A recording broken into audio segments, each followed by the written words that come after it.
Ads heard during the podcast that are not in my voice are placed by third-party agencies outside of my control and should not imply an endorsement by Weird Darkness or myself.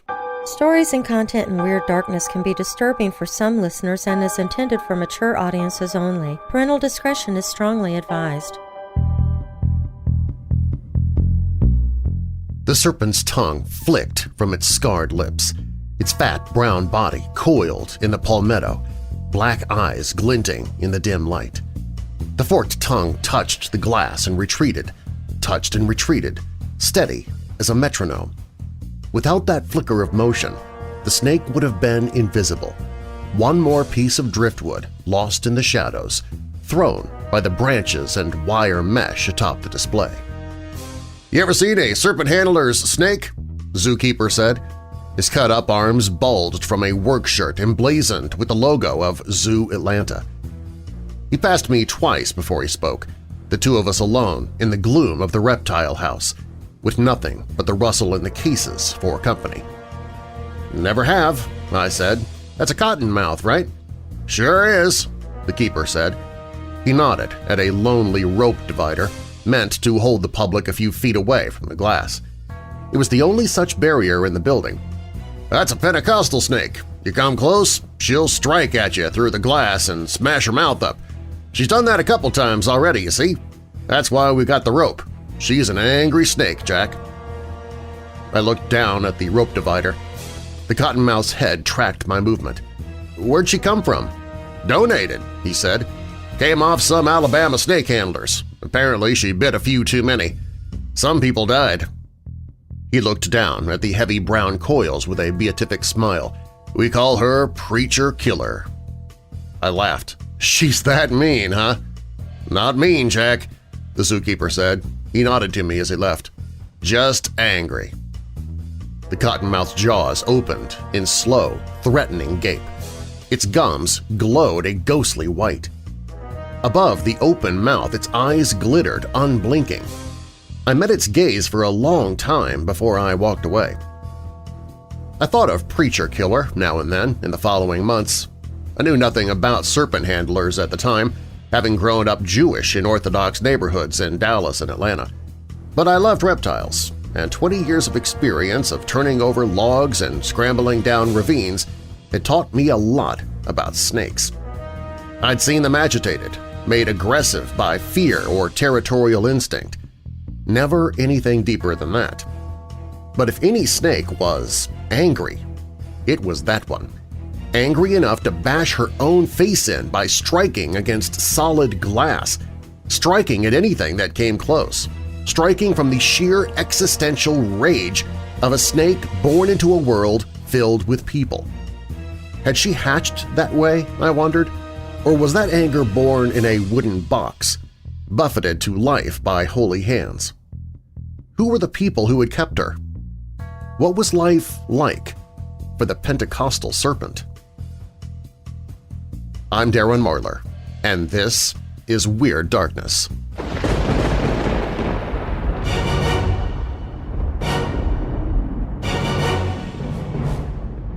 Welcome, Weirdos! I'm Darren Marlar, and this is Weird Darkness. Here you'll find stories of the paranormal, supernatural, legends, lore, the strange and bizarre, crime, conspiracy, mysterious, macabre, unsolved, and unexplained. If you're new here, welcome to the show.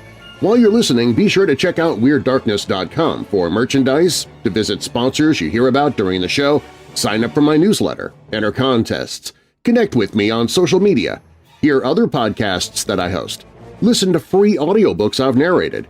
Plus, you can visit the Hope in the Darkness page if you're struggling with depression, dark thoughts, or addiction. You can find all of that and more at WeirdDarkness.com. Now bolt your doors, lock your windows, turn off your lights, and come with me into the Weird Darkness.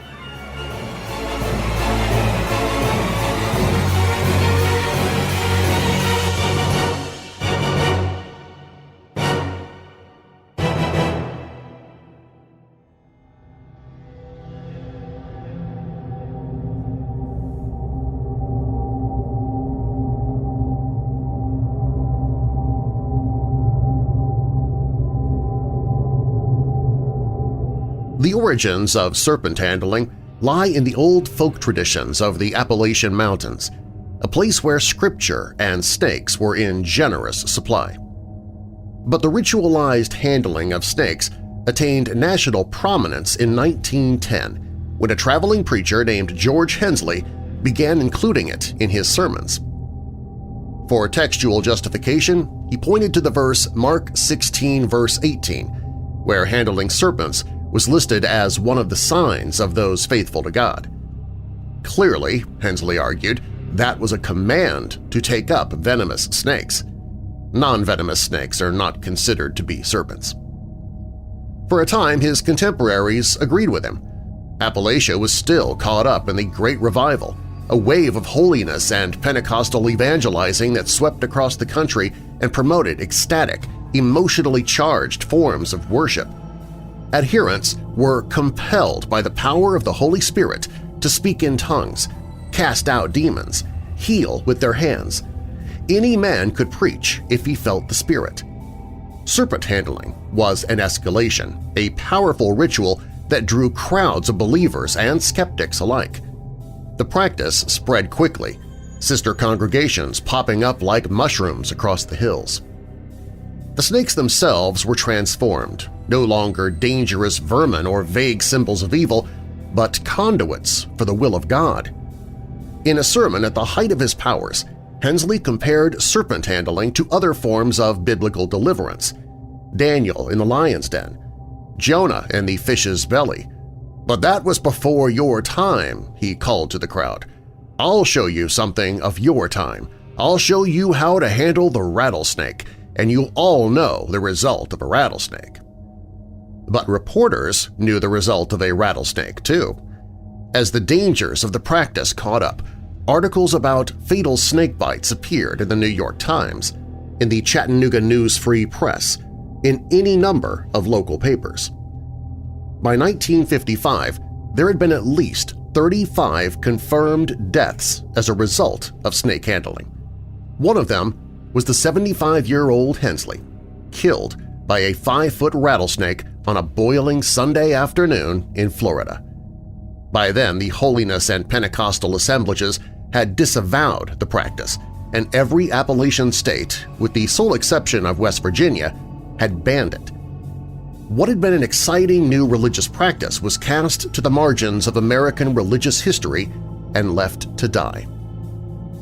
But a few serpent-handling churches hung on, underground, in the tangled hills and rural communities of Appalachia.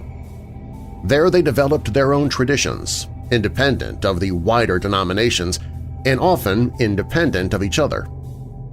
For a while, they were one of the South's open secrets, backwoods people shaking their snakes, rating somewhere between a curiosity and a joke. That changed in the 1990s when a preacher named Glenn Summerford got drunk, put a gun to his wife's head, and forced her to stick her hand into a crate full of rattlesnakes. She was bitten twice before she managed to escape and call the police. Her ordeal and Summerford's subsequent conviction for attempted murder drew national attention. Journalists once again flocked to services. Cable channels, desperate for content, discovered in serpent handling the perfect excuse for a steady stream of lurid documentaries and reality shows. Most congregations shied away from the limelight, but some, especially those led by young telegenic pastors, saw the attention as a chance to boost their ministries. One of them was Jamie Coots, Kentucky preacher and star of the 2013 reality show Snake Salvation. For 16 episodes, Coots invited producers into every aspect of serpent-handling life, and he used the publicity to invite skeptics to his church. Then in February 2014, he died of a timber rattler bite during services.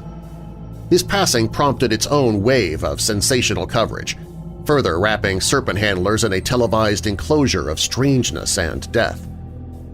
The news stories shook something loose inside my brain. It had been 2 years since I had seen Preacher Killer, and as a busy undergraduate, I'd hardly had time to think of serpent handlers.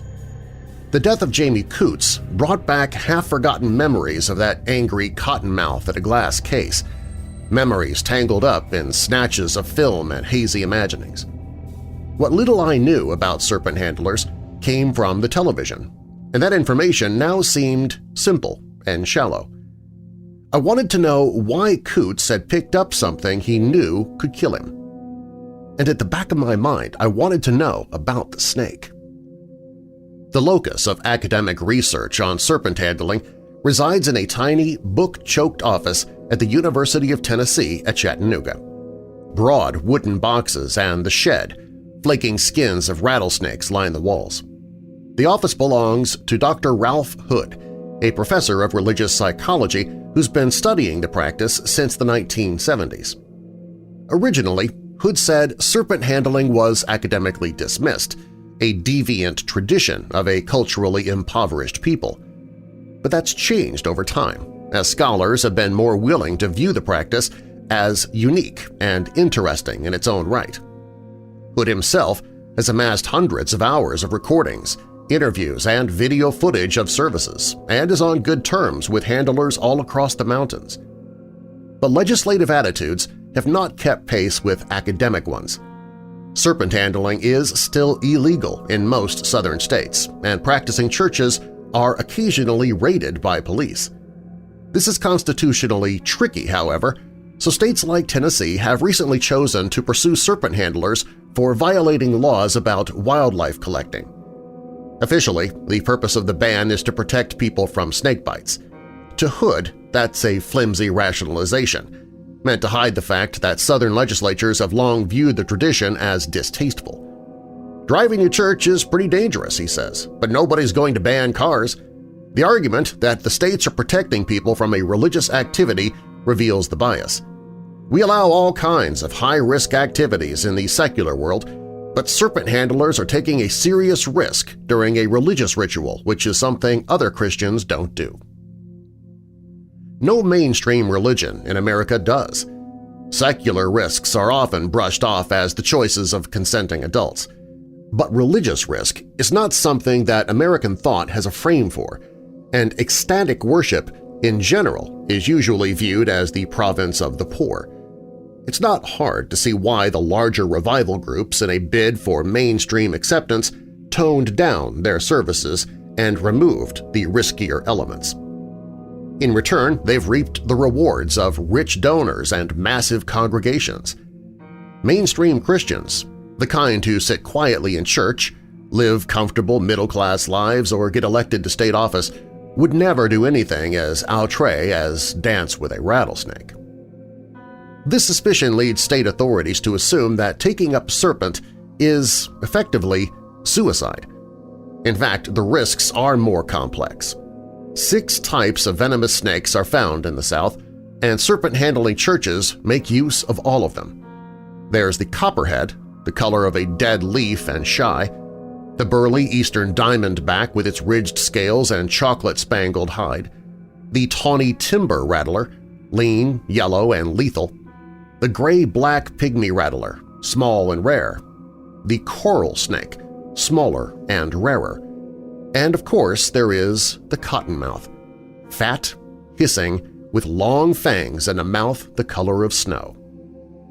Handling any of them is a daunting prospect, but surprisingly few people get bitten, a fact that is commonly attributed to some kind of trickery on the part of serpent handlers.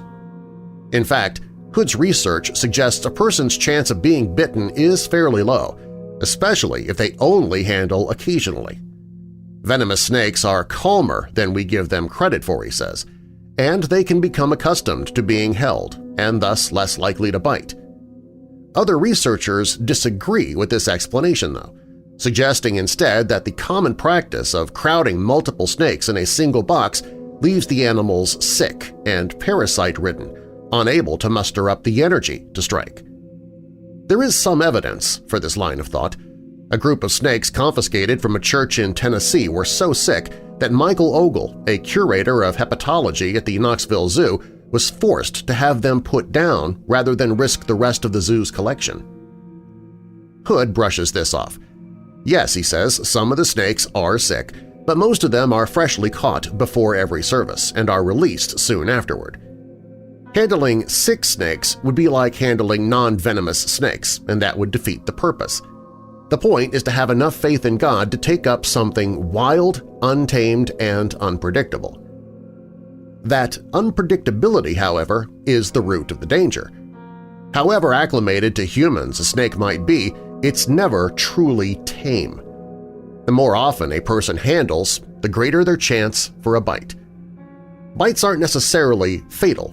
Toxin is both metabolically expensive for a snake to produce and its only tool for subduing prey.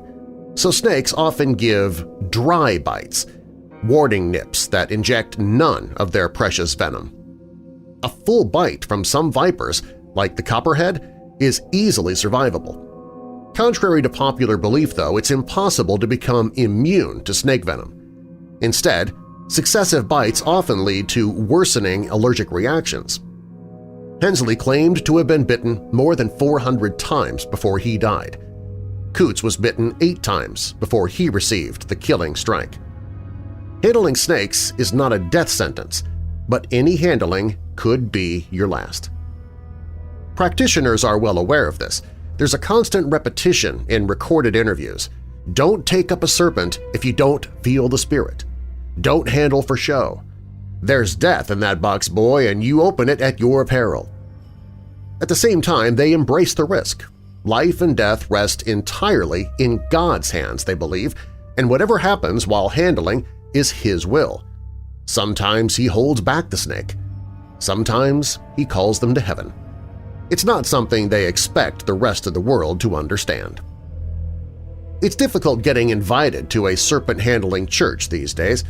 The publicity surrounding Coots' death forced the smaller churches to adopt a siege mentality, with any requests for interviews or recordings met with flat denials. Still, Hood provided me with a contact, Billy Summerford, a pastor of a little church in northern Alabama and the cousin of Glenn Summerford, who tried to kill his wife with a box of rattlesnakes. A week later, I drove up the winding roads and along the eroding flanks of Sand Mountain toward Macedonia, Alabama, and Billy Summerford's church. I arrived at sunset. Tides of blue shadow washed along the trees and swallowed the pitted tracks, calling up a chorus of peeping frogs. The church, white clapboard, weathered and sunken, sprawled behind a gravel parking lot filled with pickup trucks. Summerford stood outside, a heavy-set man with graying hair and hound dog eyes. He looked at me as I climbed out of my car. "You that Texas boy?" I had not told him that I was from Texas, but I was wearing an old black hat, and I suppose he guessed. "Yep. Well, good to see you." He pumped my hand. "Go on in, find yourself a seat." I went up the creaking steps and slipped inside. Unlike the innumerable brick Baptist churches scattered across the fields of Macedonia, the Summerford Church was entirely made of wood, with low ceilings, scuffed green carpeting, and an atmosphere heavy with the scent of sweat and old plywood. Rows of pews took up much of the room, with the stage at the other end separated from them by an expanse of open floor. The stage itself was crowded with a pulpit, electric keyboard, numerous guitars, and a drum set. Above them hung a huge wooden cross and a pair of scuffed speakers. At the foot of the stage sat 2 wooden boxes. Snake boxes. About 30 people showed up that night, most of them either under 15 or over 40. They found their seats slowly, stopping to shake hands or kiss each other on the cheek, children running and shrieking patterns across the floor. Everyone in the congregation made it a point to come shake my hand and tell me how happy they were that I was there. Summerford took the stage, accompanied by 4 women from the congregation. He called for a silent prayer first, as the women tuned guitars and checked the drums. He called out the names of the sick, the words "remember them" spoken after each name, and greeted with a mutter by the congregation. Then cymbals crashed and drums pounded, and the women on stage launched into a thunderous set of hymns. The congregation sang along, beating tambourines and triangles, stomping and clapping to keep time. The energy built in the room, twisting in the air, until one of the men crumpled, head jerking, mouthing strange words. Those around him laid hands on his shoulders and back as he twitched, head bowed under the weight of some invisible force. Summerford stood above him on the stage, eyes closed, hands up toward heaven. The floor shook under the stamp of feet, sound echoing and curling in dissonant tapestries. Another man snatched up a glass bottle filled with flammable liquid, lit it, and held the flame to his throat as he danced.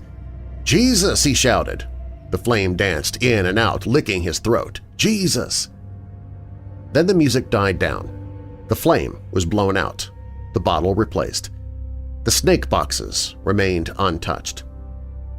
Summerford sat as a narrow-faced man took the stage, a Bible in his hand. "Modern life will make you sick," he said, patrolling back and forth like a wading bird. He flipped the Bible open and began to speak, glancing down occasionally to help himself along. "They'll give you medicine that won't help and pills that make you feel worse, but Jesus won't give you none of that." "Yes, Lord," said a woman in front of me, her eyes closed and her head rolling. "Jesus gives you salvation and life everlasting. There's trouble and pain in this world, there sure is, but in the next one, all will be healed." He thumped the pulpit, his voice conversational. "I was going to the store, and the folks behind the counter asked me what church I go to. I told them that I come here, to the Holiness Church, and they looked at me like I was crazy. I said to them, 'Boys, you had no problem with me before you knew I was a serpent handler.' They don't believe what we do is real, but it's a real thing, isn't it?" "It is," called the congregation. "It's a real thing," the man said. His eyes swept the congregation, never quite landing on me. "I've been to services with strangers, come to see the snakes. The Lord held us down and wouldn't have us handle so that His grace wouldn't be profaned. But we know the truth, don't we?" "We do," shouted the congregation. Then there was a gentle sound in the air, a sound that burrowed through the ears and danced along the spine. It was the warning buzz of a rattlesnake, muffled by wood, abstract, theoretical, death in a box. "It's real, this thing," the man said again, at Billy Summerford, at me, at the box. When he spoke, his voice was soft, gliding along with the buzz. "It's surely real." I visited the Summerford Church twice more in the following month, and never once did I see them handle a snake. Perhaps they never felt called to do so. Perhaps they were wary of me, a stranger. The rattle in the box was the closest I ever got. In the absence of serpents, the serpent handlers came into focus. Before the preaching, they leaned on the pews and gossiped or talked about fishing trips or shook their heads over politics. The kinds of things people do before every service and the kinds of things that television cameras cut away. In this, the holiness people are one more portion of Appalachia to be strip-mined, all context discarded, their lives edited into 5-minute segments and half-hour shows. Hillbillies with snakes. See them sweat and jabber on your television. See them dance and wave vipers. Watch long enough and you might see someone die. Step back from the outlandish trappings, though, and what you see are a people who believe themselves chosen, anointed, the last folk standing against a fallen secular world. In this, they are not strange. Proud anti-modernism is a long-standing American tradition. If they are different from other strongly religious groups, it's only by a matter of degrees, people willing to put their money where their mouth is. But what becomes of the snake when you strip everything away? That's the more intriguing mystery, one that discussions of the topic inevitably orbit and seldom touch. Archives are stuffed with analyses, footage, and recordings of serpent handlers. In all of these, the handled are present merely as snake-shaped hangers for human symbols. The serpent is Christ on the cross or Satan in the garden or death waiting in the dusty road. Because we can't know the answer, its experience of the proceedings is never asked. I can imagine it, though. A rattlesnake sits in a crevice beneath the folded rock, a copperhead lays in the bracken, a cottonmouth hides in the reeds. Hands come down and pull the snakes from their place, stuff them in a bag, dump the bag in a box. The snakes wait, coiled in the dark, the wail of the electric guitar and the smash of cymbals humming beneath their scales. Then the box is opened, and they are lifted into the blinding light by sweating hands. Their pit organs burn with the heat of shouting people. Their tongues taste air thick with sweat, oil, and mildew. A few snakes, timid or unconcerned, take it in stride. Some, sick, loll lethargically, already near death. Some snakes rattle or flash a white-lipped threat, and some snakes strike. Venom sacs contract. Poison courses up dilated veins towards its mark. The preacher picks up the serpent, and the serpent kills him, and we watch. This is the ritual we all play out, building boxes around each other. An animal's assertion of its autonomy becomes a moment of religious meaning, and the religious meaning is filtered through empty spectacle. A reinforcing coil of fascination and fear, a tangle of nested stories mistaken at every step for truth. But the serpents are just snakes. The serpent handlers are just people. Everything else is a box built to be peered into. Sometimes the things in the box stare back. I never saw Preacher Killer again after that day in the reptile house. The next time I visited, the rope had disappeared and the case was occupied by a sleek, mild king snake. The scarred cottonmouth, who had nearly broken her jaws striking at the glass, was gone. Perhaps she was traded to another zoo or released into the wild. Perhaps she struck the glass one too many times and was killed. I only remember her because the zookeepers gave her a name – Preacher Killer. The last box for an animal that lived its life in boxes. A perfect encapsulation of its expected role. A narrative shape concealing the real thing inside. A few months ago, I nearly stepped on a wild cottonmouth out in the tangle of swamps and fields behind the Tuscaloosa airport. It raised its thick body and opened its mouth in warning, gums shining white in the Alabama sun. I stepped back and stared at it, trying to see Preacher Killer in its black eyes, looking for the telltale infection of the divine, looking for the Pentecostal serpent. But it was just a cottonmouth in the dry grass. Eventually it grew tired of being stared at and slithered away.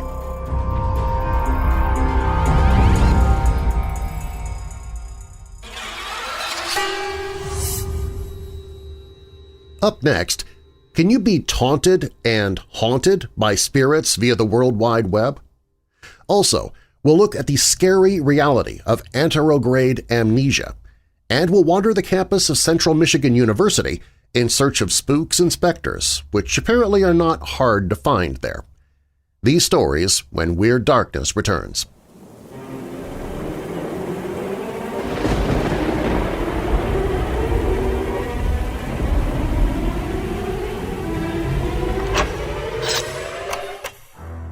No matter the time of day or season, sometimes you need to find a way to rid yourself of those ghostly chills that bring raised hairs and goosebumps to your skin. Other times you're looking for those ghostly chills. Either way, it sounds like you need a mug of Weird Dark Roast coffee. Weird Dark Roast coffee has deep notes of cocoa, caramel, and a touch of sinister sweetness that'll send shivers down your taste buds. This is an exclusive coffee that I selected specifically for you, my weirdo family. Weird Dark Roast is not available in stores, coffee houses, mad scientist labs, or even the dark web, but you can find it at WeirdDarkness.com/coffee. Weird Dark Roast coffee, fresh roasted to order so it's as fresh as it can be when it lands on your doorstep and knocks 3 times. Grab yours now at WeirdDarkness.com/coffee. That's WeirdDarkness.com/coffee. Weird Dark Roast coffee does not actually knock on your door because it doesn't have arms or hands, so if you hear knocks at the door and no one answers when you ask who it is, it's probably paranormal and you should just leave the door shut and locked.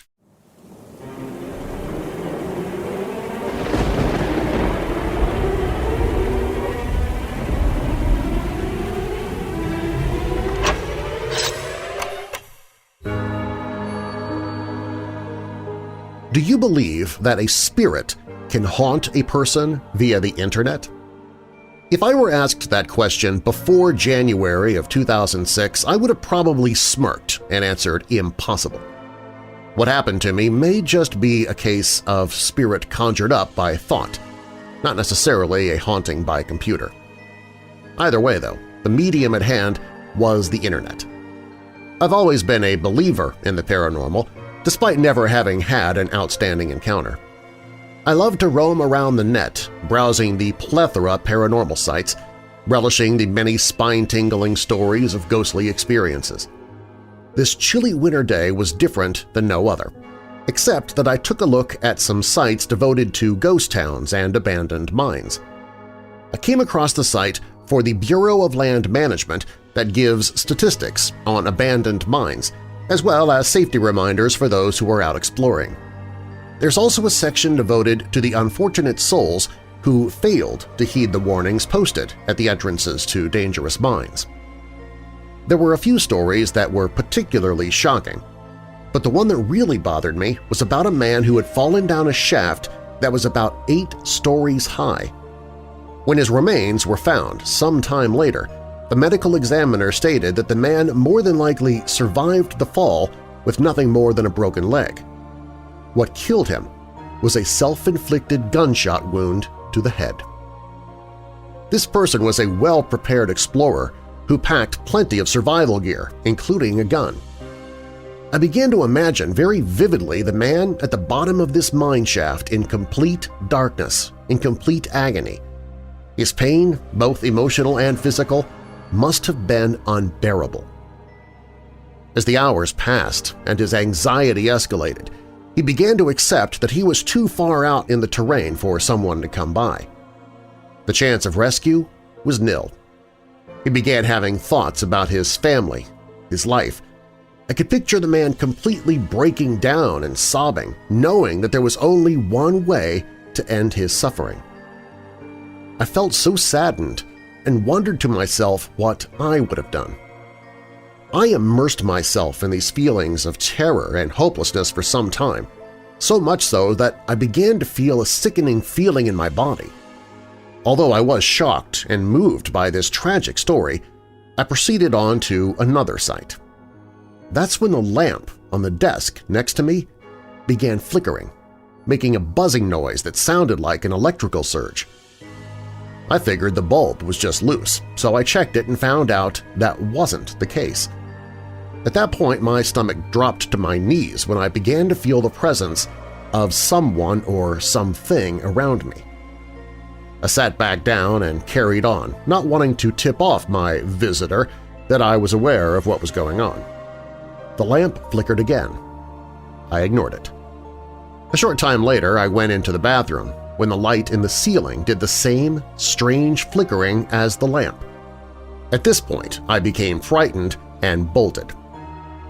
Over the next few days, more bizarre electrical occurrences happened. I was at the stove cooking when suddenly the oven timer went on, scaring the you-know-what out of me. That same day, the bathroom light went on the fritz again, and this time I was already, seated. I became angry and brave, yelling out, "Do you mind? I'm trying to use the bathroom here!" And with that, a tiny little flicker of the light, and then it ceased. My pet cat was also acting strangely, his eyes seemingly following something or someone who was not there. At other times, he would awaken out of a sound sleep with a jolt, focusing on one part of the room, blinking in curiosity. I eventually smudged my house with a sage stick and the activity abruptly stopped. Could it have been that my strong feelings and thoughts about this man enticed his spirit to me? Or perhaps another random entity I picked up on the information highway that day? Who knows? I firmly believe that the human mind is even more powerful than we realize, and that those on the other side can tune in to that power. So I'll ask again. Do you believe that it's possible a spirit can haunt a person via the internet? I do.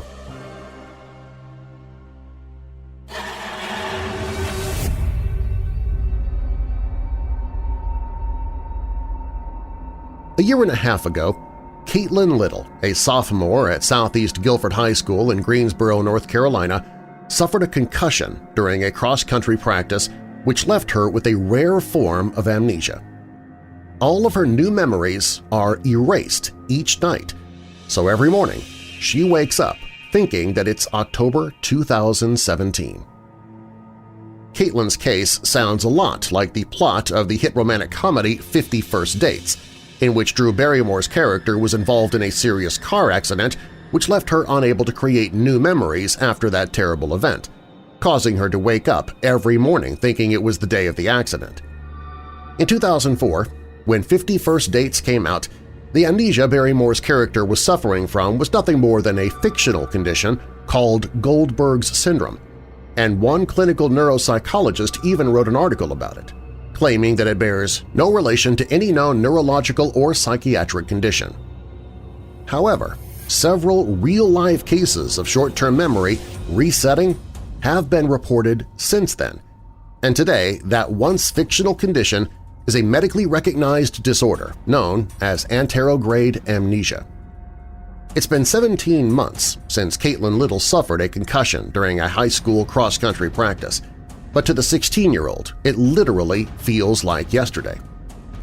On October 12, 2017, Caitlin hit her head when one of her teammates accidentally stumbled into her.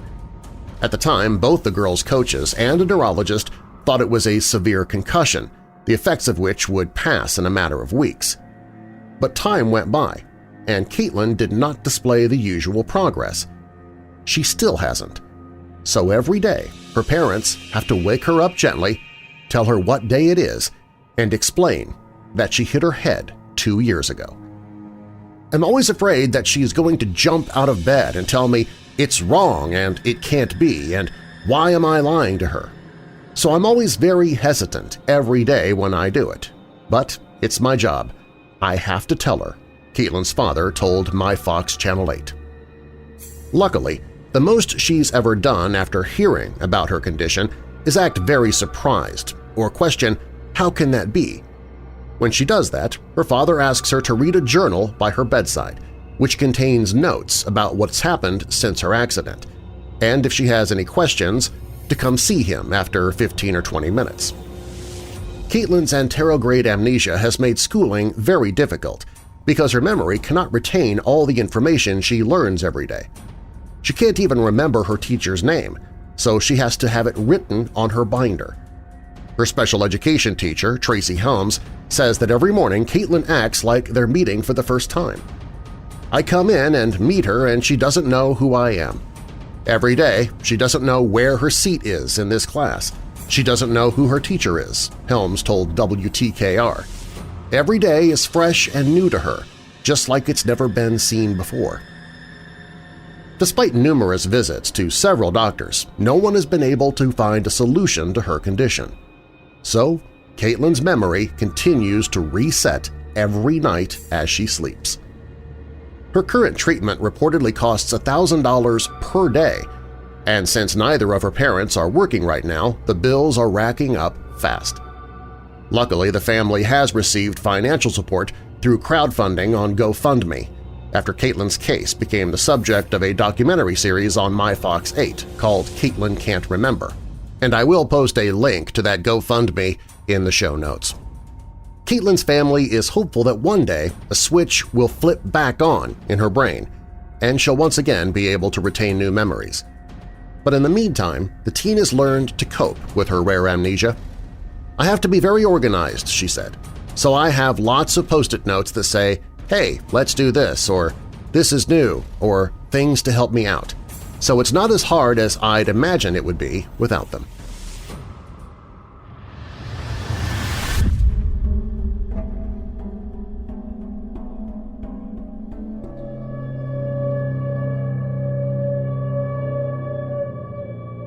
Welcome to Central Michigan University, where the haunts continue long after the Halloween costumes are put away. Something still lurks on campus, watching students, staff, and faculty when no one else is around. Here, some of the university's alumni may continue to appear long after their deaths. These are the haunts of Central Michigan University. Dearborn Heights sophomore Tiara Wright says that her first-floor room in Calkins Hall embodies the cryptic chilliness provided by the North Campus of CMU. North Campus is the home to CMU's oldest building and the most haunting tales. It is the setting for a freshman to be discovered dead under the covers by her roommates in 1951. It's also where a cafeteria employee was strangled to death in Warrener Hall during the 1930s. Her head became trapped within a small window leading to an elevator shaft in 1937 that immediately resulted in her death. Wright said she did not realize her dorm was haunted until after an incident that occurred in September. One time our friend was waiting outside our door when nobody was in the room. She heard two women from behind the door mumbling about someone waiting outside, she said. Wright and her roommates have been subjected to doors closing by themselves and fans flying off the windowsill and being flung across the room. One day, my roommate Alyssa couldn't find her command hook, and out of nowhere it slipped down the wall, she said, explaining the hook had slid against the wall as though a magnet were leading it to the floor from the other side. Wright said numerous orbs appear on the screen of two video recordings she made with her roommate in the dorm. I just know that things don't fly off walls normally and the fans just flew across the room too many times for it to be a coincidence, she said. It's not just students reporting hauntings in North Campus, but staff as well. Ruth Barrett, a custodian at CMU, has been working for 35 years and was assigned to work in Barnes Hall from 1994 to 2012. She recalled a story of a girl who had hung herself near a window looking out on Washington Street. She said residents later would consistently report lights and other electronic devices such as televisions being turned on and off in the room. I never really had a problem with Barnes Hall, but a lot of students did, Barrett said. I heard the stories, but I could never get them substantiated. I asked several people about it, but they would never talk, which tells me something. Barrett said students would avoid a certain study room located in the basement. They said they'd have the weirdest feelings down there, Barrett said. Her most personal encounter with paranormal entities happened in Anna M. Bernard Residential Hall, a former residency that opened in 1948 and was demolished in 1997. Barrett said she was doing maintenance in the hall after students had gone home for winter vacation and the campus was left in solitude. It was an interior hallway. The doors were all shut and the lights didn't blink, she said. There was nobody else here. Barrett said, amidst the isolation of her shift, a shadowy cloud has appeared as a tall, human-sized figure and walked past her. I saw it go by me and there should have been nothing there, she said. She believes the ghost is of a freshman who died in her sleep in 1951 on a Sunday morning after spending the previous day at a picnic with her roommates. When the ambulance arrived at Bernard Hall, her body had to be removed from the hall through a back staircase leading into a courtyard. The stairway to me was just like any normal residency stairway, Barrett said. But once you got to the first-floor landing, it would be freezing cold. The radiator was always pouring out heat, but you couldn't feel any of it. Barrett said prior to Bernard's demolishment, custodial staff had come to believe the student's spirit was released and would no longer be tied to the root of her untimely death. Other North Campus halls that have been the setting to paranormal activity include Lazar Hall. Indiana sophomore Shane Guinan said nearly every morning last year he was greeted by the sounds of something moving around in an empty bedroom. He shared a dorm with a front desk employee on the third floor of Lazar Hall. He didn't want to believe a ghost had been residing in his suitmate's bedroom. He left for the weekend, and it happened again. I was in the bathroom Saturday morning when I heard someone moving, Guinan said. I peeked my head in and looked around and there was nobody there. His next paranormal encounter took place after returning back to an empty dorm late in the evening. I go to lay down in my bed and I swear that as soon as I turned off the lamp, I hear a little girl giggle in the corner of the room, he said. Guinan spent his Saturday night sleeping in the common room with chairs pushed against both of the bedroom doors, keeping them shut tight. Barrett said she has experienced decades' worth of ghostly encounters at CMU. She's been chased out of Finch Fieldhouse by an unsettling energy that followed her during a late-night shift. Barrett calls out the ghost of Weiriner Hall by name. She's even been in the tunnel system that exists beneath campus. She said her first paranormal encounter was with Ernie, the ghost of Moore Hall. Barrett said Ernie is the ghost of a custodian from Clare who worked midnight shifts in Moore. He died in the back of room 101 after suffering from ingestion at the beginning of his work shift. My husband said when Ernie hit that chair, he was dead, Barrett said. He said they would experience the strangest things and that the hall would never be the same again once Ernie passed away. Doors in Moore Hall will lock and unlock on their own, Barrett said, and elevators will operate on their own. Ernie was first sighted during the summer of 1993 when a husband and wife had been doing labor work for the second elevator that was installed in the hall, Barrett said. The wife requested to use the custodial break room for the weekend as they spent the entire time digging up the space where the elevator would be placed. Barrett left from work Friday morning and did not return until late Sunday evening. She said the wife claimed that a custodian was spotted walking near room 101. There is no custodian at this campus on Sunday at 4 p.m., Barrett said. She said that he had an olive-drab uniform, and our guys haven't worked those uniforms in years. I'm convinced the building was locked and there's nothing going on this campus at that time, in that time of the year, in the summer. Barrett said she believes Ernie's spirit still lurks in Moore Hall, roaming the main hallway and riding the newest elevator closest to the Townsend Kiva. Maya McKnight said that her first encounter with paranormal activity began during her first welcome weekend as a freshman. The Grand Rapids junior and her roommates at the time were in the common room getting to know each other. Then one of them had revealed a certain fascination with ghosts and life after death. One of my roommates is into suspense, mystery, and horror, she said. She showed us that she has a Ouija board, and we immediately told her to put that away because we don't mess with it. The roommate agreed to keep the board tucked away in her bedroom closet, but McKnight said that she and her other roommates still felt an unwanted presence lingering in the room. She said doors would open and close, and objects would fall from closets without any known cause. A week and a half into the semester, I'm in the bedroom with my friends sitting on the floor. We were just talking and minding our business, and a shoe flew out of the closet, McKnight said. It did not just fall, it literally flew out of the closet and almost hit my friend. Later that semester, the group returned to their room on the third floor of Merrill to discover the Ouija board had been taken out of the box and laid on the floor. McKnight said the experience has assured her that a ghost was present in her room, along with rumors that a student had committed suicide on the floor. All I know now is that we don't mess with the spirits, the demons, or the lions, the witches, and the wardrobe, she said. We just don't do anything in that nature. Grosse Pointe senior Christina Amato said living on the terrace floor of Cobb was nothing short of spooky.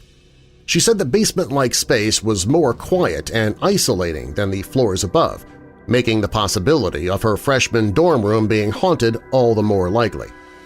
The RAs said the floor is unlike anything else in the hall, she said. It's almost like a completely different world. Amato said whenever she would wake up in the middle of the night, she felt as though somebody were standing in the center of the room, watching her every move in an invisible silence. Amato and her roommates would frequently hear knocking on the walls, but she said the strangest encounter was when a large canvas painting of Charlie Chaplin was thrown into the center of the room. One night it flipped off the dresser and landed facing right side up on the floor, she said. Amato added the canvas was placed leaning against the wall on a dresser with other items and knickknacks sitting in front of it. She said nothing else had been moved off the dresser, and it appeared as though the 4x4 canvas was lifted up by an unknown force.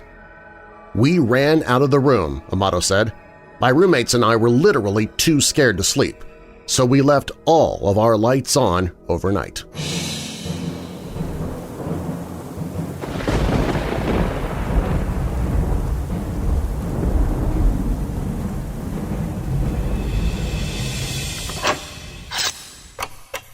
If you or someone you know is struggling with depression, dark thoughts, or addiction, please visit the Hope in the Darkness page at WeirdDarkness.com. There, I've gathered numerous resources to find hope and solutions. For those suffering from thoughts of suicide or self-harm, there's the Suicide and Crisis Lifeline, as well as the Crisis Text Line. Both have trained counselors at all hours to help those in need, and the page even includes text numbers for those in the U.S., Canada, United Kingdom, and Ireland. Those struggling with depression can get help through the 7 Cups website and app, and there's information for anyone to read more about what depression truly is and how to identify it through our friends at ifred.org. There are resources for those who battle addictions, be it drugs, alcohol, or self-destructive behavior, along with help for those related to addicts. The page has links to help you find a therapist or counselor, to find help for those who have a family member with Alzheimer's or dementia, help for those in a crisis pregnancy, and more. These resources are always there when you or someone you love needs them on the Hope in the Darkness page at WeirdDarkness.com.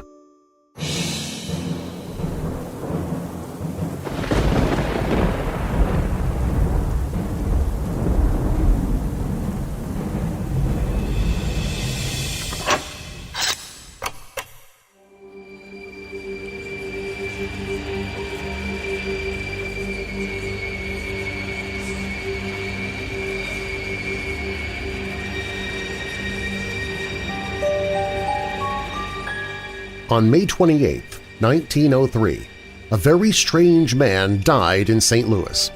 His name was Dr. Francis J. Tumblety, and he had a passionate hatred for women. He had surgical skills, and he happened to be in London, England in 1888, at the same time that the mysterious killer known as Jack the Ripper was murdering prostitutes in the city's East End. Is it possible that this St. Louis doctor, as some believe, was really Jack the Ripper?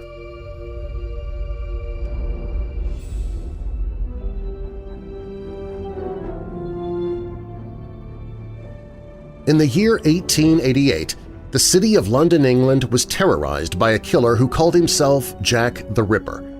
The madman prowled the streets of the Whitechapel district in East London and slaughtered a number of prostitutes, carving his way into the historical record as the first modern serial killer.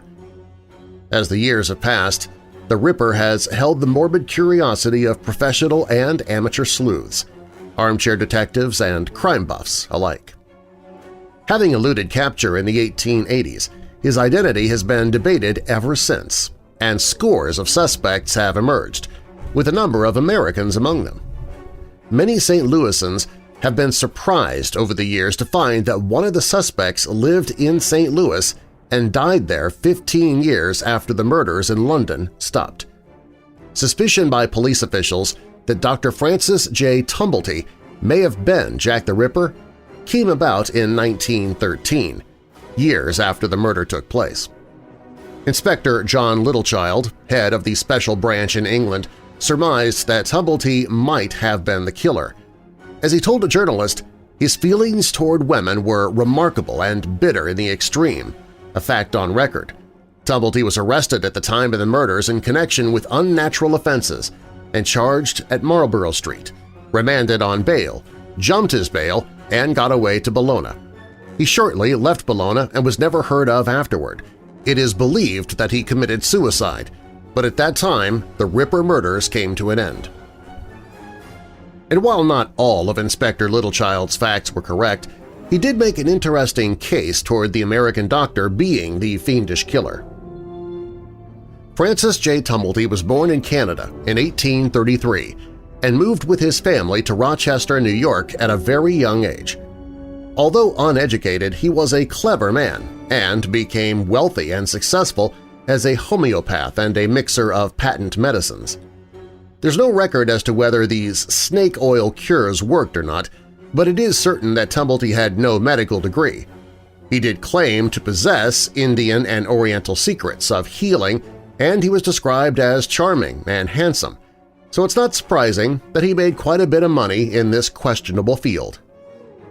When not charming customers, Tumblety was said to have been disliked by many for his self-aggrandizing and his constant boasting. He had a penchant for staying in fine hotels, wearing fine clothes, and making false claims about himself. Often these tall tales got him into trouble, and he left town on more than one occasion just a step ahead of the law. In the late 1850s and early 1860s, Tumblety was living in Washington, D.C., and from this period, the first stories of his deep-seated hatred for women began to surface. During a dinner party one night in 1861, Tumblety was asked by some guests why he did not invite any single women to the gathering. Tumblety replied that women were nothing more than cattle, and that he would rather give a friend poison than see him with a woman. He then began to speak about the evils of women, especially prostitutes. A man who was in attendance that evening, an attorney named C.A. Dunham, later remarked that it was believed that Tumblety had been tricked into marriage by a woman who was later revealed to be a prostitute.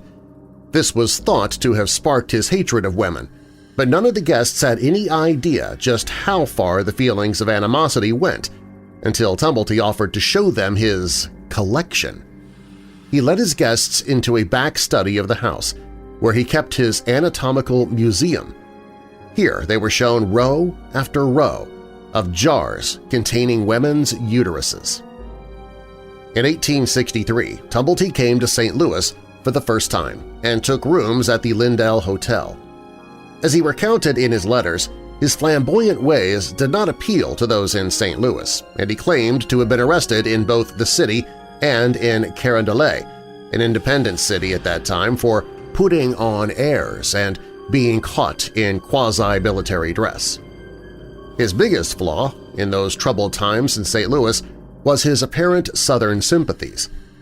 In 1865, he was arrested on the serious charge of what amounted to an early case of biological terrorism. Federal officials had him arrested after he was allegedly involved in a plot to infect blankets which were to be shipped to Union troops with yellow fever. The whole thing did turn out to be a case of mistaken identity. An alias of Tumblety's was remarkably close to a real doctor involved, but it's likely that he would not have been suspected if not for some actions on his part. Tumblety was taken to Washington and imprisoned until the confusion over the plot could be cleared up, and he was later released. In the 1870s and 1880s, he made frequent trips to London, which is how the rumors of him being Jack the Ripper got started. Although there has been much debate over the years as to how many victims Jack the Ripper claimed and just when the murders began, it's generally believed that the first killing occurred August 31, 1888. The victim was a prostitute named Mary Ann Nichols. Her death was followed by those of Annie Chapman and Elizabeth Stride on September 8th. On September 30th, the Ripper claimed Catherine Eddowes. Organs had been removed from the bodies of both Chapman and Eddowes, including the latter woman's uterus. Just prior to the start of the murders, Dr. Tumblety had come to London and had taken lodgings in Batty Street, the heart of Whitechapel, and within easy distance of the murder scenes. It is on record that he was watched closely by the police, especially after an incident involving a pathological museum. During the Annie Chapman inquest, the police began to suspect that the Ripper might be a doctor. One medical examiner believed that the killer had expert anatomical knowledge. He was basing his theory on a witness that claimed the killer was hunting for women's uteruses to sell to an unknown American. The bizarre bit of testimony came about because Tumblety did indeed visit a pathological museum in London and had inquired about any uteruses that might be for sale. He apparently wanted to add them to his collection. On November 7th, Tumblety was arrested, not for murder but rather for unnatural offenses, which was usually a reference to homosexuality. He was later released on bail, although when exactly that was has been a matter of debate for many years. According to some records, he was released on November 16th, but according to others, he was let go on November 8th. The entire theory of whether he was Jack the Ripper hinges on the date that he was released from jail, either November 16th or November 8th. The reason for this is that on November 9th, the Ripper claimed his last victim. Her name was Mary Kelly, and she was mutilated in ways that cannot be imagined in her own bed. She was butchered beyond recognition, and a number of her organs were removed, including her heart and uterus. If Tumblety was actually released on November 8th, then he could have easily killed Mary Kelly. One account of the days following the murder states that he was arrested on suspicion of her murder on November 12th, was released without being charged, and then vanished from Whitechapel. On November 24th, it's alleged that he took a steamer to France and then sailed from France to New York. Scotland Yard detectives were said to have pursued him to New York, and while they kept an eye on him, they had no evidence to arrest him. They eventually gave up and went home. Those who do not believe that Tumblety was the Ripper give a different account of the days after Mary Kelly was killed. According to these sources, Tumblety was not released on bail until November 16th. As Inspector Littlechild wrote, he was then believed to jump bail and escape to Bologna with the police pursuing him. From there, he booked passage to New York, where police staked out his lodgings. He escaped them, however, and vanished. He was not, as far as recorded, further pursued for his part in the killings. But that said, it would have been impossible for Tumblety to be the Ripper. If he were the killer, then someone would have had to copy and exceed his previous work on Mary Kelly while the doctor was still in jail. Most would agree that this seems highly unlikely. But our story is not quite over. Regardless of what is written about the last days of Tumblety in London, all will agree that after his escape, he did end up in St. Louis. He also traveled for a time, avoiding Washington but visiting Baltimore, New Orleans, and St. Louis. He continued to live in hotels and established no permanent residence in any of the cities. In April 1903, though, Tumblety checked himself into St. John's Hospital and Dispensary at 23rd and Locust Streets in St. Louis. The hospital provided care for indigents. According to accounts, Tumblety was suffering from a long and painful illness, although what it may have been has never been specifically identified. Some have suggested that it may have been a debilitating case of syphilis, the contraction of which might have been cause for his hatred of women, especially prostitutes. Whatever it was, though, Tumblety remained at St. John's until his death on May 28, 1903. However, he was certainly not an indigent when he died. Court records showed that Tumblety left an estate of more than $135,000, some of which St. John's managed to recover. The hospital asked for about $450 to cover the room expenses and medical tests for a man who was clearly not poor. The rest of the estate, except for costs to a St. Louis undertaker, went to Tumblety's niece, Mary Fitzsimmons of Rochester, New York. Aside from the hospital, there was one other claim to Tumblety's estate. The additional claim was quite strange, especially in light of Tumblety's clear prejudices on the subject. The challenge to a will that Tumblety had written on May 16th came from an attorney in Baltimore named Joseph Kemp. He claimed that Tumblety had written an earlier will in October 1901 that left $1,000 from his estate to the Baltimore Home for Fallen Women. In other words, a halfway house for prostitutes. The claim was thrown out of court, but it does provide an interesting final note to the life of a man who has been suspected of being the most famous killer of prostitutes in history.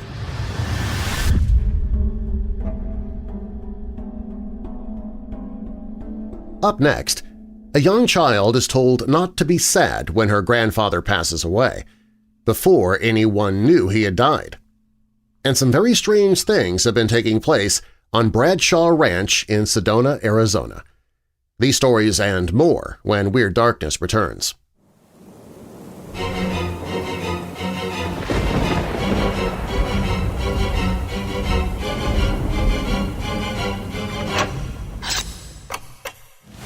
When Salem Roanoke took a job near his family's new home as a hired hand in the Texas Hill Country, he anticipated learning the rancher's trade, but a series of strange events, shocking murders, and unholy revelations divert him down another path. This terrifying trajectory puts him directly into the middle of a struggle between monsters, magic, and men. Armed and backed by a militia of ranchers, Salem attempts to combat the creeping tide of evil that threatens to engulf his new home and destroy the people most important to him. Will Salem manage to save his home, or have his actions condemn everyone he hopes to save? The Witch Trials, A Summer of Wolves and Season of the Witch by S.R. Roanoke. Available in paperback, Kindle, and audiobook versions. Look for The Witch Trials by S.R. Roanoke on Amazon or find it on the audiobooks page at WeirdDarkness.com. That's WeirdDarkness.com/audiobooks.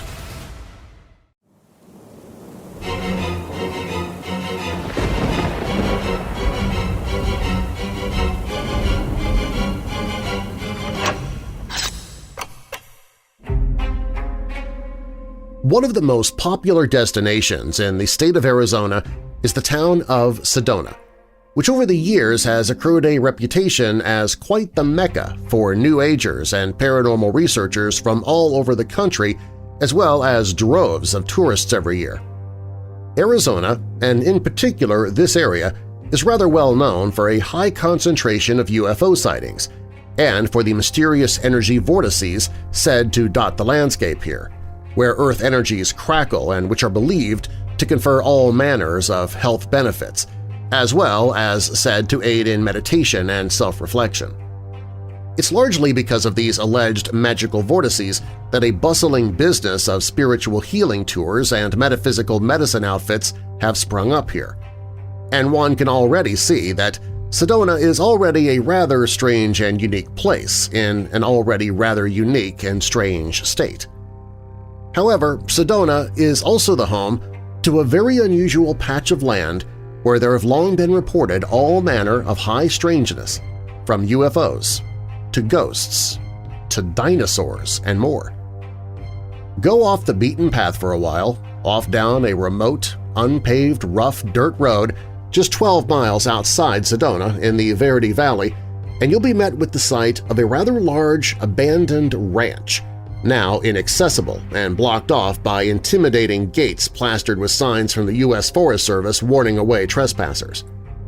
The desert scrub and wilderness area around that ranch is as remote and uninhabited as you can get, and the now uninhabited ranch itself has devolved into a feral place overgrown with weeds and partially devoured by the landscape.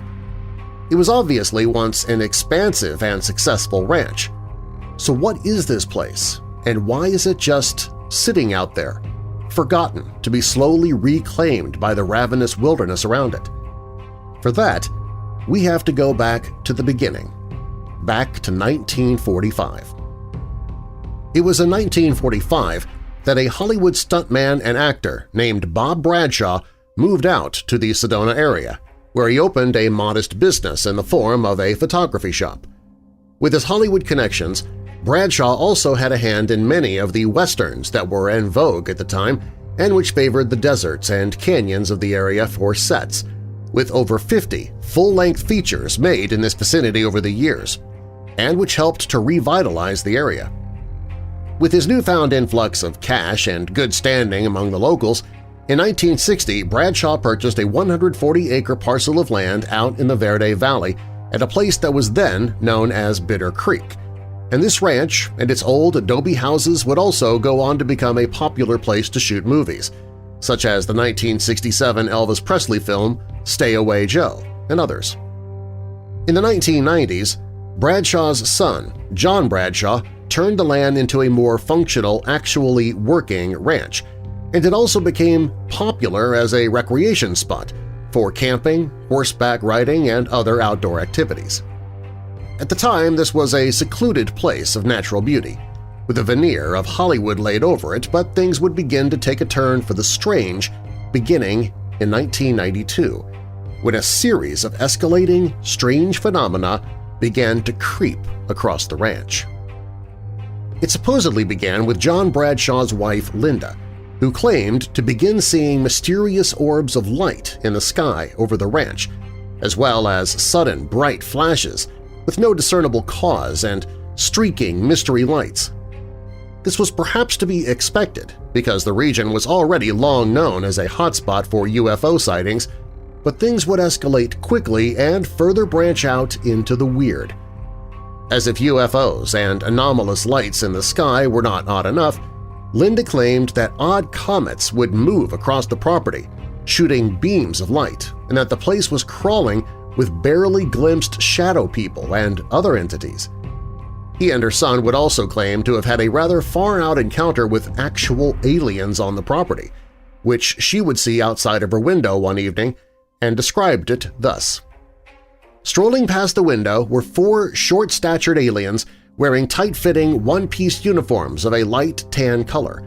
They were what are typically called the Zeta Reticuli, also known as the Greys, only these appeared to be a bit more ashen-colored, almost white.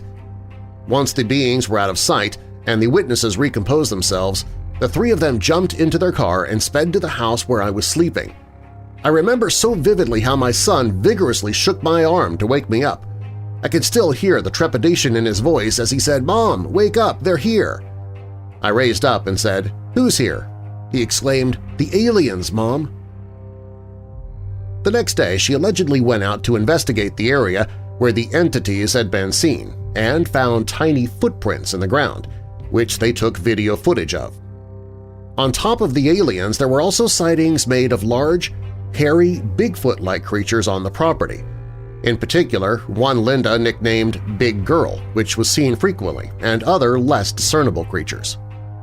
Even stranger than these sightings were accounts of spotting what were described as actual dinosaurs at the ranch, with Linda herself claiming one time to have seen a 5-foot-tall bipedal lizard with a long tail standing on a dirt path one evening. These apparent dinosaurs purportedly left large reptilian tracks that were sometimes found on the property as well. Linda recorded these and all manner of other strangeness at the ranch, such as livestock and other animals falling ill for no apparent reason, or the manes of her horses being torn off, and after several years of this, in 1995, compiled it all into a book called Merging Dimensions – The Opening Portals of Sedona, along with ufologist Tom Dongo.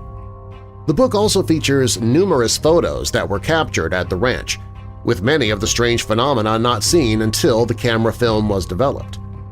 UFOs, aliens, Bigfoot, shadow people, living dinosaurs – what in the world is going on here? Linda Bradshaw believes that all of these disparate phenomena are the results of some sort of interdimensional doorway that has, for whatever reason, opened up at the ranch, and through which spew all manner of entities. She would say of her theory, "I believe these openings have always been on our plane, and they've perhaps been the portals to allow others in. But if one were to ask my opinion of my experiences regarding this magical place, I would say that not only are they being allowed in, but they are coming in great numbers. I'd also love to say that only compassionate beings of light are scooting through these portals, but this does not always seem to be the case. I have come face-to-face with a few decidedly nasty beings." The ranch subsequently became a haven for paranormal researchers, and it was featured on numerous TV programs, with orb and UFO activity commonly caught on film at the location. Readings taken at the ranch also showed the anomaly that it had a much stronger magnetic field than the surrounding area, by some estimates around 500 times greater, although why this is or what connection it has to the purported phenomena, no one knows.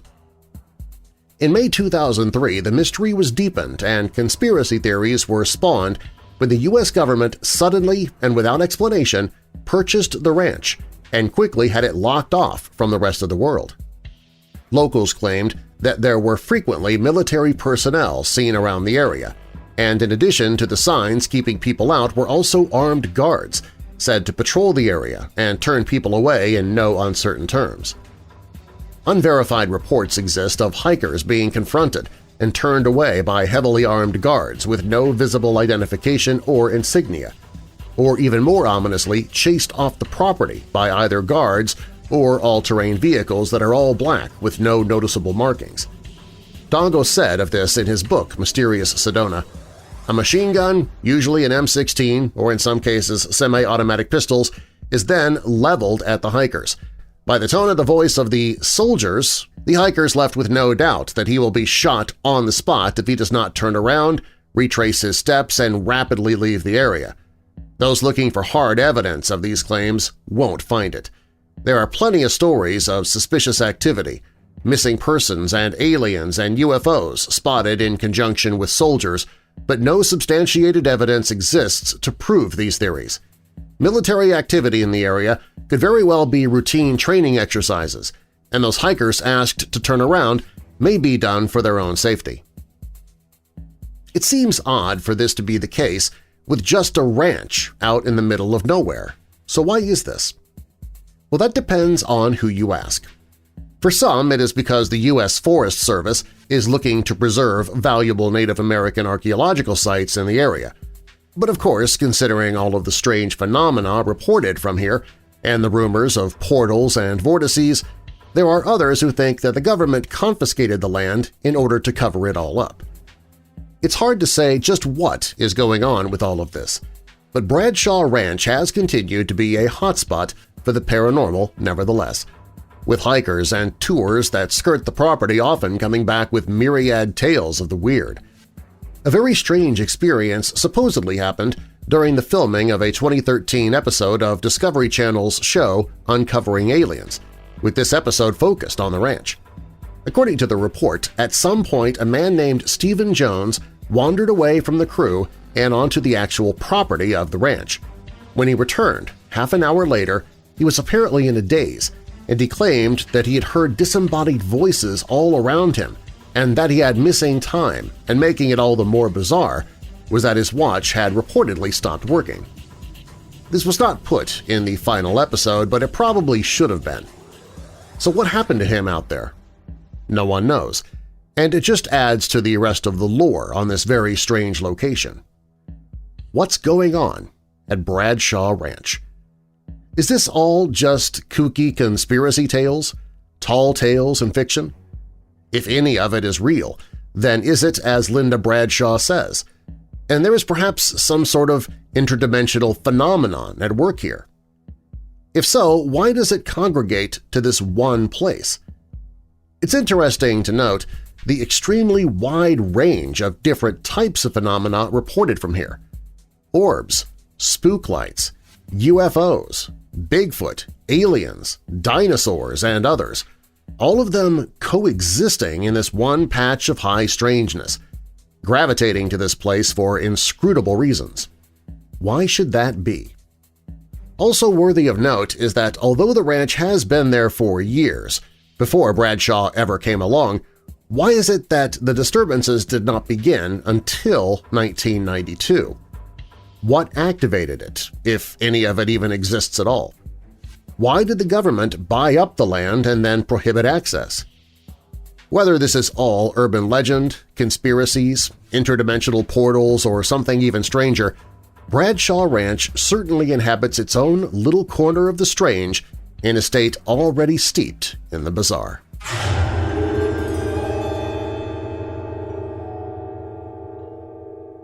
I have a story from my youth to tell you. It's not about me personally, it's about my cousin. We will call her Sam. To give you some backstory on this particular event, when I was in the 8th grade, that would make me around 14 or 15, we lost my maternal grandfather to a heart attack. He was traveling home from Arizona and was supposed to pick us up from school, as it was the start of our spring break. Well, he was a no-show, and we called around to my aunts and uncles to see if they had heard from him. No one had heard from him. My grandma was in Florida visiting her sister, and she had not heard from him either. Well, as the day went on, we only got more worried and started to call his friends. None of them had heard from him either. It wasn't about 2 in the morning when the state police showed up at my aunt's house. They were there to inform her that my grandfather had passed away in his hotel room in Effingham, Illinois. Here's where I pause this story to tell you that is the aunt who is the mother to the cousin Sam that this story is about. I have to tell you that my cousin's paternal grandfather had been diagnosed with terminal cancer and they gave him only months to live. Well, when the police showed up to her house, she asked if they had informed any of my other aunts or uncles, and they radioed out to see if the other units had made it to my other family members' houses, at which point they hadn't, so my aunt told them to call off, and her and my uncle would drive to my uncle's house and then go from there and inform the rest of the family. They got to my house at about 4 in the morning and informed my mom, who let my brother and I sleep the rest of the night, as she didn't want to wake us to tell us the terrible news, as my brother and I were very close with my grandfather. While when we did wake and she told us the news, she said my aunt asked that we be there when she told my cousin Sam, who was in the 2nd grade at the time. So we drove the hour or so to their house to tell her. It was a hard thing to tell someone so young. But when we told her, she didn't cry at first. She sat in the corner and just stared at us, confused. Finally she said, "Well, that's not right." And it was our turn to be confused. Asking her what she meant, we just stared in disbelief when she said to us that the little old lady in the basement told her that her grandpa was going to die and that she should not be sad because it was his time. With that, the lady walked away and vanished. I should add that the house they live in is a brand new house, just built the year they moved in, so no one had died in the house as far as we know, and it was not built on burial ground. Well, as that went, we all just kind of brushed it off and got on with the preparations for my grandfather. I don't remember a lot from that week, as I was very upset at losing one of my best friends. Well, we all got through that, and were getting on with life when, about 4 months later, my aunt called to say that her father-in-law passed away the night before. We all knew it wouldn't be long, but it was still sad, and we felt bad for my uncle because he was very close with his father. At the funeral for him, my aunt told my mom and I that Sam had come to her on the night that he passed and said the lady in the basement came back to tell her that her grandpa was again going to die, and this time she knew it was going to be her grandpa Moon. 20 minutes later, they got the call that in fact he did pass away. Needless to say, I still won't go into that basement. I'm 28 years old now.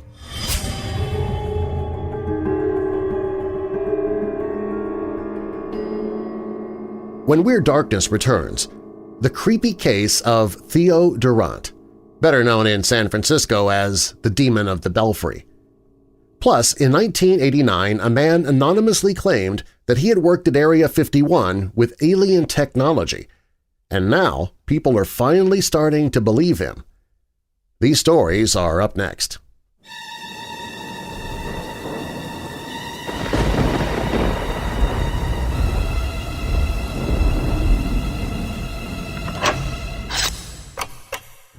Sometimes you feel a bit nutty, especially if you're a weirdo. If that feeling transfers to your taste buds as well, I've got some great news for you. Weird Dark Roast Nutty Mummy Coffee. Wrap your taste buds around this medium dark roast blend with shrouds of almond, honey, and chocolate. Each bag of Nutty Mummy is exclusive to Weird Darkness and is roasted to order, then bagged specifically for you to ensure maximum freshness for you, your mummy, and anyone else you share it with. Entomb your old coffee and bring your taste buds back from the dead with Weird Dark Roast Nutty Mummy at WeirdDarkness.com/coffee. That's WeirdDarkness.com/coffee.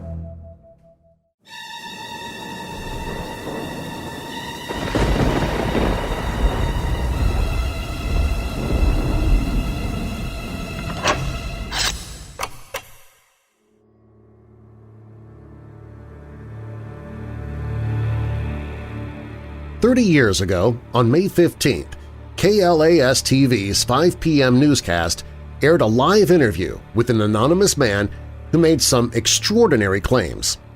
Bob Lazar, who was being called Dennis at the time to protect his identity, alleged that the U.S. military was secretly studying alien technology out in the Nevada desert, near a base that is now well known all over the world, Area 51. In the 1989 interview that started a whole new conversation, the claims sounded like Hollywood science fiction. Months later, when his identity was revealed, Bob Lazar said he worked at a secret facility near Groom Lake where alien technology was being reverse-engineered, meaning taken apart to figure out how it worked and whether the Pentagon could duplicate it. The premise seems less absurd now. In a new documentary about Lazar, he describes in detail the spacecraft he worked on 30 years ago. "The craft that I worked on, that's when it's going to travel a long distance. That's how it operates. It puts its belly to the target and then brings all the amplifiers to power. And it shoots off in that direction. It doesn't fly as it would in a science fiction movie. It flies with the belly, the bottom, forward, Lazar said. If that description of a spacecraft tilting sounds familiar, take a look at the so-called gimbal UFO. The Pentagon released a video in 2017. Naval pilots encountered a fleet of the unknown craft off the coast of Florida in 2015 and have since had dozens of similar encounters. The spike in UFO incidents prompted a recent policy change by the Navy, which announced it wants to encourage its pilots to report future incidents. Pentagon officials reluctantly admitted to the New York Times 17 months ago that the military had secretly studied UFO incidents, in part so it might figure out the technology. In the gimbal video, there's a mechanistic turn against the wind without deceleration, and so we have a craft without rotors, without heat signatures, without plumbs, without tail fins, and certainly no tail number, moving in a way that is counterintuitive to our aeronautics, said Jeremy Corbell, the director of the Bob Lazar Area 51 and Flying Saucers documentary. When Bob saw it, he said that it had to be a gravity-propelled craft, that it does mimic the propulsion system Bob Lazar described. Along with directing the Lazar documentary, Corbell also broke the story about another, now famous UFO incident, the 2004 Tic Tac encounter. The Navy pilot who engaged the Tic Tac, Black Aces commander Dave Fravor, has said that he doesn't believe the astonishing craft was made on Earth and that the propulsion might be anti-gravity. When Lazar was shown the Tic Tac video for the first time, it immediately reminded him of the Sport Mode, which was his name for the craft stashed in the desert. "No question in my mind, that's the way the craft operated," Lazar said. "It's the exact same propulsion system." Former Pentagon intelligence officer Lou Elizondo was in charge of ATIP, the secret Pentagon study. He told the I-Team one goal of the project was to determine the physics of UFOs, how they can achieve the seemingly impossible. The military came to believe the craft relied on special metamaterials, stuff that can't be made with known technology. Lazar made similar claims decades ago and was ridiculed. Now the Pentagon is on the same page. The study of UFOs did not end in 1969 with Project Blue Book. That was a lie, and it was an admitted lie by our own Pentagon, Corbell said. We're living in a world where it is understood that there are craft technologically advanced from an unknown origin that are performing maneuvers that far exceed human technology. It's been going on a long time, and our government has been studying it.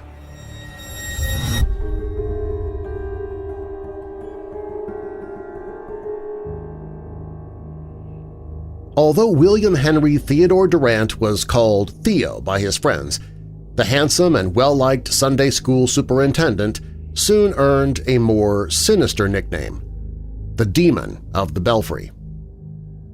Theo Durrant worked for the Emmanuel Baptist Church in San Francisco. On April 13, 1895, members of the church were preparing for that Sunday's Easter service when someone opened a closet in the church library and discovered the mutilated body of a young woman. She had been strangled to death and stabbed, her wrists cut so deeply that her hands had practically been severed from her body. Cloth from her undergarments had been stuffed down her throat with a stick, and later examinations revealed that she had probably been raped. Initially, investigators expected the body to belong to a 20-year-old Blanche Lamont, who'd gone missing 10 days before, and who had last been seen entering Emmanuel Baptist Church in the company of Theo Durrant. However, the body proved to be that of 21-year-old Minnie Williams, also a member of the church's congregation and a former romantic partner of Durrant's. The night before, she had been seen in a heated discussion with Durrant. A passerby would later attest that Durrant's manner was not becoming to a gentleman. After the discovery of Minnie Williams' body, a thorough search of the church was conducted, and the body of Blanche Lamont was found in the Belfry. While Williams' body had been mutilated and mostly clothed, this one was completely naked and almost serene, posed with the hands folded across the chest. Like Minnie Williams, Blanche Lamont had been strangled and likely raped. Theo Durrant had courted both of these girls in the past for a period even at the same time. He and Minnie had been seeing each other for some time when he made an overtly sexual advance that worried Minnie. He met Blanche in 1894 and broke it off with Minnie for the new girl. Theo proposed to Blanche only a few months later. She thought he was joking, and later found out he had been engaged to another woman the whole time, cementing her decision to say no. Thanks to his history, Theo immediately became the prime suspect in both murders, and police picked him up in short order. Around the same time, Blanche Lamont's aunt, with whom she lived, received a package in the mail containing Blanche's rings. The package bore the name George King, the church's choir director, but when police showed the rings around local pawn shops, one of the pawnbrokers recognized them and said that a man matching Durrant's description had been in trying to sell them a few days before. Throughout his trial and up to his death by hanging, Theo Durrant maintained his innocence in connection to both murders. However, the many eyewitnesses who saw him with each girl shortly before their deaths and Durrant's easy access to the areas where he left the bodies made it easy for a verdict to be reached. Indeed, Durrant's case did not look good. According to SF Gate, the accused was compared to Jack the Ripper, the Marquis de Sade, and Dr. Jekyll and Mr. Hyde throughout the trial. The jury found him guilty within 5 minutes of deliberations, though by some accounts they worried that the speed of their decision might appear to be too rapid, so they finished their cigars before returning to the courtroom and delivering the verdict. Throughout the trial, people flocked to the courtroom, many of whom came to catch a glimpse of the handsome killer. One woman was dubbed the Sweet Pea Girl by the press, as every day she brought Durrant a bouquet of those same flowers. He is said to have sometimes worn one in his lapel.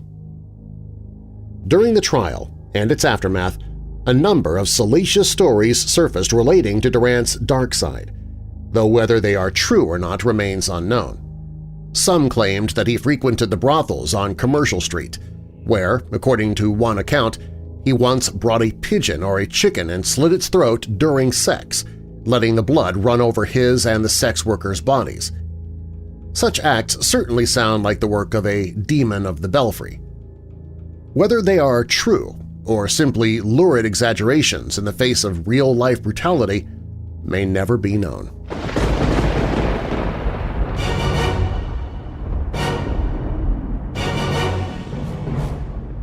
Thanks for listening. If you like what you heard, be sure to subscribe so you don't miss future episodes. All stories used in Weird Darkness are purported to be true unless stated otherwise, and you can find links to the authors, stories, and sources I used in the episode description, as well as on the website at WeirdDarkness.com. If you like the show, please share it with someone you know who loves the paranormal or strange stories, true crime, monsters, or unsolved mysteries like you do. You can email me and follow me on social media through the Weird Darkness website. WeirdDarkness.com is also where you can find information on sponsors you heard during the show, listen to free audiobooks I've narrated, get the email newsletter, find other podcasts that I host. You can visit the store for creepy and cool Weird Darkness merchandise. Plus, it's where you can find the Hope in the Darkness page if you or someone you know is struggling with depression, addiction, or thoughts of harming yourself or others. And if you have a true paranormal or creepy tale to tell of your own, you can click on Tell Your Story. You can find all of that and more at WeirdDarkness.com. Weird Darkness is a registered trademark. I'm Darren Marlar. Thanks for joining me in the Weird Darkness.